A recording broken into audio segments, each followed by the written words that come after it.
अस्सलाम वालेकुम। आज के इस वीडियो में मैं बॉल पेन से मीम के जोड़ को किस तरह से लिखते हैं उसकी मशक करने जा रही हूँ। वीडियो पसंद आए तो लाइक, कमेंट और शेयर करना ना भूलें। तो आइए शुरू करते हैं। मीम को अलिफ के साथ लिखेंगे सबसे पहले माँ। मीम को बे के साथ लिखेंगे। मीम का जो सर है वो थोड़ा ट्रायंगल टाइप होना चाहिए। मीम को जीम के साथ लिखेंगे मज। मीम को दाल के साथ लिखेंगे मद। मीम को रे के साथ लिखेंगे तो थोड़ी इसकी शक्ल अलग हो जाएगी। मीम को सीन के साथ लिखेंगे मस। मीम को स्वाद के साथ लिखेंगे मस। इसी तरह मीम को तोय के साथ लिखेंगे मत।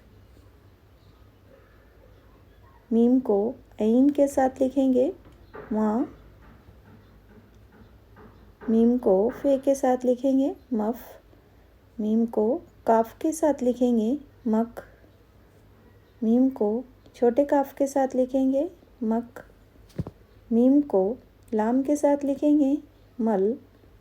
मीम को मीम के साथ लिखेंगे मम।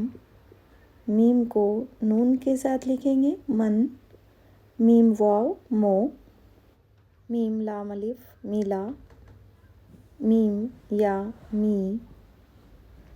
मीम या मे। अल्लाह हाफिज़।